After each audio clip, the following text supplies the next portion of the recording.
উচ্চ মাধ্যমিক তৃতীয় সেমিস্টারের প্রিয় ছাত্রছাত্রীরা, তোমরা আজ যে ভূগোল বিষয়ের প্রশ্নের পরীক্ষা দিলে সেই প্রশ্নেরই নির্ভুল সমাধান নিয়ে চলে এসেছি। এর আগে যদিও একটা তোমাদের সমাধান হিসেবে আমি দিয়েছিলাম, তবে সেখানে অসাবধানতাবশত বেশ কয়েকটা প্রশ্নের ভুল উত্তর দেওয়া হয়ে গেছে। তো সেটারই সঠিক সমাধান হিসেবে যেগুলো তোমাদের জন্য নিয়ে চলে এসেছি সেটা তোমরা দেখে নাও এবং নির্ভুল সমাধান কোনটা হবে অবশ্যই বুঝে নাও। দেখো, একদম শুরুতেই যে প্রশ্নটা তোমাদের রয়েছে সেই প্রশ্নে বলা হচ্ছে কি, এই সেটটা আপাতত আমার কাছে রয়েছে, এই সেটটা দিয়ে তোমাদেরকে আমি দেখিয়ে দিচ্ছি, প্রশ্ন অনুযায়ী তোমরা মিলিয়ে নাও। সেটা হচ্ছে, বন্যাপ্রবণ অঞ্চলে উচ্চ স্থানে গড়ে ওঠা বসতিকে বলা হয়ে থাকে অবশ্যই শুষ্ক বিন্দু বসতি। নেক্সট যে প্রশ্নটা রয়েছে 2 নম্বর হিসাবে, সেখানে দেখো এখানে একটা ছবি দেওয়া রয়েছে, এই ছবিতে বলা হচ্ছে নিচে অঙ্কিত বসতিটি কোন ধরনের বসতি উল্লেখ করো, অবশ্যই এটা রৈখিক বসতি। নেক্সট যে প্রশ্নটা রয়েছে 3 নম্বরে, সেটা হচ্ছে ভারতের বৃহত্তম তৈল শোধনাগার কোথায় অবস্থিত, সেটা হচ্ছে জামনগর, গুজরাটের। এর পরবর্তী যে প্রশ্নটা রয়েছে 4 নম্বরে, সেই প্রশ্নটায় চলে যাচ্ছি। দেখো, অবরোহণ এবং আরোহণ প্রক্রিয়ার সম্মিলিত ফল হলো পর্যায়ন, অবশ্যই ঠিক। আর এরপরে যেটা গুরুত্বপূর্ণ 5 নম্বর প্রশ্ন দেওয়া আছে, সেটা একটা দেখো ডায়াগ্রাম দেওয়া আছে, সেখান থেকে সঠিক উত্তর হবে ভিডিও কনফারেন্সিং, অর্থাৎ অপশান বি সঠিক উত্তর।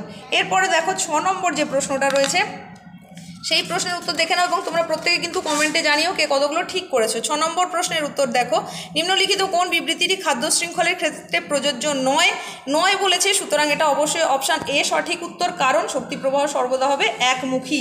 এরপরে দেখো 7 নম্বর প্রশ্ন, 7 নম্বর প্রশ্নের এখানে কি বলা আছে, দক্ষিণ ভারতের তুলনায় উত্তর ভারতের সমভূমি অঞ্চলে নিত্যবহ খালের সংখ্যা বেশি হওয়ার কারণ হিসাবে নিম্নলিখিত কোনটি প্রযোজ্য নয়। তো প্রযোজ্য নয় যেটা, সেটার সঠিক উত্তর হবে অপশান ডি। এটা এর আগের যে আমি সমাধানটা দিয়েছিলাম সেখানে মিস্টেক হয়েছিল, তো এটা তোমরা কারেকশন করে নাও, এটা হবে সঠিক উত্তর ডি। এরপরে দেখো, এরপরের যে প্রশ্ন রয়েছে সেখানে 8 নম্বরে বলা হচ্ছে, নদী মোহনায় নিম্নলিখিত কোন ধরনের বাস্তুতন্ত্র লক্ষ্য করা যায়, অবশ্যই খাঁড়ি বাস্তুতন্ত্র, এটা হবে সঠিক উত্তর। এরপরে 9 নম্বর প্রশ্ন দেখো, পৃথিবীর লবণাক্ত হ্রদ হলো ভ্যান হ্রদ। এর পরবর্তী প্রশ্ন যেটা রয়েছে 10 নম্বর প্রশ্ন, এখানে বলা হচ্ছে পরিব্রাজনের আকর্ষণ শক্তি বা পুল ফ্যাক্টর নয় যেটা, সেটা অবশ্যই হবে অপশান ডি। তো আগের সমাধানে এটাও আমি একটু ভুল বলে দিয়েছিলাম, তো এটা তোমরা দেখে নাও, কারেকশন করে নাও, এটা হবে অপশান ডি। এরপরে 11 নম্বর দেখো, মধ্যগ্রাবরেখা হবে যখন দুটি সন্নিহিত হিমবাহের পার্শ্বগ্রাবরেখা একত্রিত হয় তখন তা ড্যাশ গঠন করে, অবশ্যই এটা হবে মধ্যগ্রাবরেখা। এরপরে চলে যাচ্ছি 12 নম্বরে, হিমবাহের ক্ষয়কার্যের ফলে সৃষ্টি অ্যাম্ফিথিয়েটার রূপী ভূমিরূপটি জার্মানিতে ড্যাশ নামে পরিচিত, এটা হবে কার।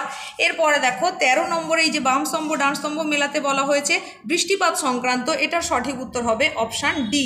তোমরা মিলিয়ে নাও আর দেখে নাও তোমার কতগুলো সঠিক হলো। এর পরবর্তী দেখো যে প্রশ্নটা রয়েছে সেখানে একটা ছবি দেওয়া রয়েছে, এই ছবিতে আমরা কি দেখতে পাচ্ছি, শীতল বায়ু আসছে উষ্ণবায়ু যাচ্ছে, দুটো সংঘর্ষে বৃষ্টিপাত হচ্ছে, সুতরাং এটা হচ্ছে নাতিশীতোষ্ণ ঘূর্ণবাদজনিত বৃষ্টিপাত, মানে অপশান সি সঠিক উত্তর। এরপরে চলে যাচ্ছি পরের প্রশ্নে, দেখো 15 নম্বর, 15 নম্বরের এই প্রশ্নটা একটু ডাউট আছে, এটা এ বা বি এর মধ্যে একটা ডাউট হচ্ছে, তো বিটা আমি গতবার যে আলোচনাটা সেটাই বলেছিলাম, এখানে এ বলছি কিন্তু তারপরে আমার কনফিউশন আছে, এটা তোমরা জানিও কি করেছো। এর পরবর্তীতে যেটা রয়েছে দেখো 16 নম্বরে, সেখানে যে খাদ্য শৃঙ্খলগুলোর কথা বলা হয়েছে সেটা অনুযায়ী অপশান বি হচ্ছে সঠিক উত্তর। এর পরবর্তী যে প্রশ্ন সেটাই চলে যাচ্ছি, দেখে নাও।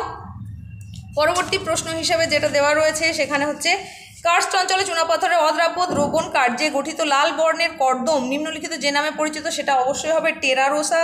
এরপরে 18 নম্বরে যে বিবৃতি দেওয়া রয়েছে প্রশান্ত মহাসাগর সম্পর্কে, তার যে সঠিক উত্তরটা হবে সেটা হচ্ছে প্রথম দুটো সত্য এবং পরের দুটো মিথ্যা, সুতরাং অপশান সি হচ্ছে সঠিক উত্তর।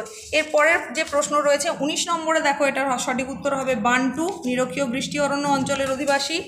এরপরে 20 নম্বরে এটা হচ্ছে সিবিআরের যে সূত্র সেটা হচ্ছে মানে অপশান বি সঠিক উত্তর। 21 নম্বরের সঠিক উত্তর জন অভিক্ষেপ, ভবিষ্যৎ জনসংখ্যা বৃদ্ধি নির্ধারণ সম্পর্কিত। এখানে দেখো 2011 সালের আদমশুমারি অনুযায়ী যেটা সাজাতে বলা হচ্ছে ক্রমহ্রাসমান বিচার অনুযায়ী, সেটা আমরা পাচ্ছি অপশান এ সঠিক উত্তর।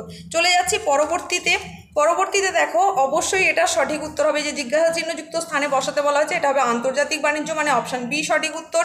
এরপরে মহিষঞ্চরণ মতবাদের প্রবক্তা, ভীষণ সহজ প্রশ্ন, আলফ্রেড ওয়েগনার, নিশ্চয়ই প্রত্যেকেই সঠিক করেছো। এর পরবর্তী যে প্রশ্নটার কথা বলা হচ্ছে সেই প্রশ্নটা দেখে নাও, সেই প্রশ্নে বলা হচ্ছে উন্নয়নশীল দেশে বয়সলিঙ্গ পিরামিডের আকৃতি হয় অবশ্যই সমবাহু ত্রিভুজের মতো, অপশান এ সঠিক উত্তর। নেক্সট বলা হচ্ছে জনসংখ্যা বৃদ্ধির হার ড্যাশ মহাদেশে সর্বাধিক, এটা হবে আফ্রিকা। ভারত যে বন্দর মারফত জাপানে লৌহ আকরিক রপ্তানি করা হয় সেটা হবে বিশাখাপত্তনম। নেক্সট হচ্ছে জলবিভাজিকা অঞ্চল হলো একটি, এই দুটোর মধ্যেও কনফিউশন আছে, এটা প্রাকৃতিক অঞ্চল লিখলেও ঠিক হওয়ার কথা, ভৌগোলিক অঞ্চল লিখলেও ঠিক হওয়ার কথা, তো এটা সম্পর্কে ডাউট আছে কোনটা উত্তর হবে। তোমরা কি করেছো সেটা অবশ্যই জানিও। নেক্সট যেটা 29 নম্বরে দেখো, ন্যাশনাল ডেয়ারি ডেভেলপমেন্ট বোর্ড গঠিত হয়, এটা হচ্ছে 1965। এরপরে ভাকরা নাগাল পরিকল্পনার সাহায্যে পাঞ্জাব রাজ্যে জলসেচ করা হয়। নেক্সট একটা স্তম্ভ মেলাতে বলা হয়েছে বসতিযুক্ত অঞ্চলগুলো নিয়ে, তো এটার সঠিক উত্তর হবে অপশান বি। এরপরে দেখো 32 নম্বর প্রশ্ন, এখানে বলা হচ্ছে 3 দিক থেকে এসে মিলিত হওয়ার রাস্তা অবশ্যই টি আকারের হবে। এর পরবর্তী 33 নম্বর প্রশ্ন, যেটা এখানে বলা হচ্ছে জলবিভাজিকা স্থাপনের মূল লক্ষ্য হচ্ছে অপশান বি সঠিক উত্তর। 34 নম্বরে আবার একটা বাম স্তম্ভ ডান স্তম্ভের কথা বলা হয়েছে, এটা মিলিয়ে আমরা যেটা সঠিক পাবো সেটা হচ্ছে অপশান ডি। তোমরা মিলিয়ে জানিও কতগুলো তোমাদের ঠিক হলো, কার কতগুলো ঠিক হয়েছে বা পরীক্ষা কেমন হয়েছে অবশ্যই জানিও। আর আগের যে সমাধানটা তোমরা দেখেছো সেখানে কতগুলো মিস্টেক হয়ে গেছে অনিচ্ছাকৃতভাবেই, তো সেখানে অনেকে তোমরা অনেক রকম কমেন্ট করছো যেগুলো মনে হয় ডিজার্ভ করি না, খুব অল্প সময়ের মধ্যে সমাধানটা করতে হয়েছে। তো যাই হোক, এখন দেখে নাও, এটা হচ্ছে ভৌমজলের ভাণ্ডার সৃষ্টির জন্য ভূগর্ভে ড্যাশ শিলাস্তরের নিচে ড্যাশ শিলাস্তর থাকা আবশ্যিক প্রয়োজন, সেটা হচ্ছে প্রবেশন নিচে অপ্রবেশ্য, মানে অপশান সি সঠিক উত্তর। আজ এই হয়ে গেল তোমাদের লাস্ট যে প্রশ্ন ছিল সেটা সঠিক সমাধান। তো তোমরা জানিও কার কতগুলো ঠিক হলো।